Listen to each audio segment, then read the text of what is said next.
they're calling it a quiet war. Across South Africa, rural communities are under siege, not by invading armies, but by something more chaotic and unpredictable. Violence, fear, and political confusion, and it has now reached a point where some South African farmers are packing up their lives and seeking asylum in countries like the United States, Australia, and Canada. So what's really happening? Why are farmers in South Africa saying they're under threat? And why are governments across the world taking notice?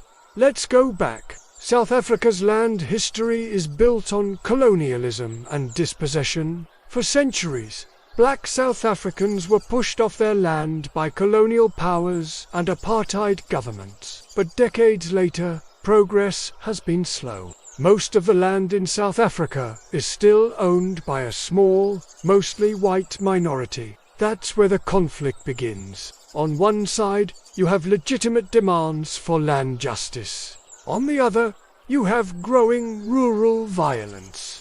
And many white farmers say they've become targets. The South African government reports that there are hundreds of farm attacks every year. Some involve theft. Others are brutal, involving torture, rape, or murder. And although not all the victims are white, and not all the perpetrators are black, the racial narrative has become impossible to ignore. Some groups call it a white genocide, others call that term exaggerated and inflammatory. But the fear is real. For many white Afrikaner farming families, the threat of attack has become part of daily life. Security systems, armed patrols, barbed wire. This is rural life in modern South Africa.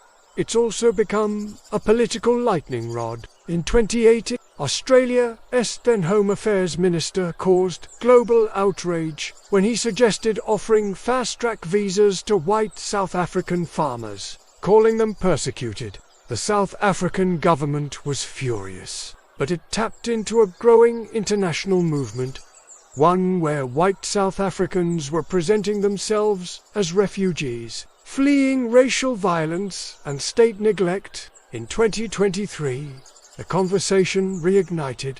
This time in the US, a small number of South African farmers began applying for asylum in America, claiming their lives were in danger and the government wasn't protecting them. Conservative media in the US picked up the story. Some pushed the idea that the South African state was allowing or even encouraging violence against white people. Others saw it as a warning, a cautionary tale about land reform, race, and identity politics taken too far. But the full picture is more complicated. According to crime statistics, farm attacks do happen, and they're brutal. But South Africa has high levels of violence across the board. Cities like Cape Town, Durban, and Johannesburg all have extreme levels of gang crime, robbery, and murder. Rural areas aren't unique, but they are vulnerable. Police response times are slow, farms are isolated, and political rhetoric doesn't help.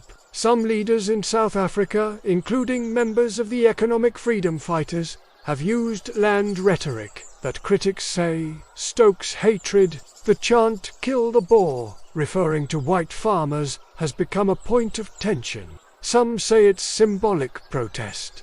Others say it's incitement. So what happens next? South Africa is stuck between two major crises: land injustice and rural insecurity, one rooted in the past, one exploding in the present. And until both are addressed, the spiral will continue.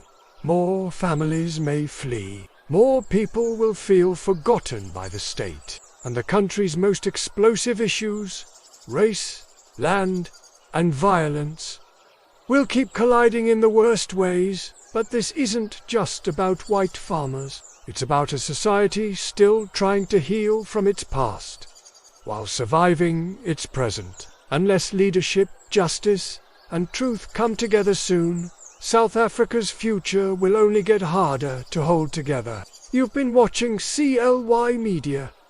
Real stories, real impact. Until next time, stay sharp.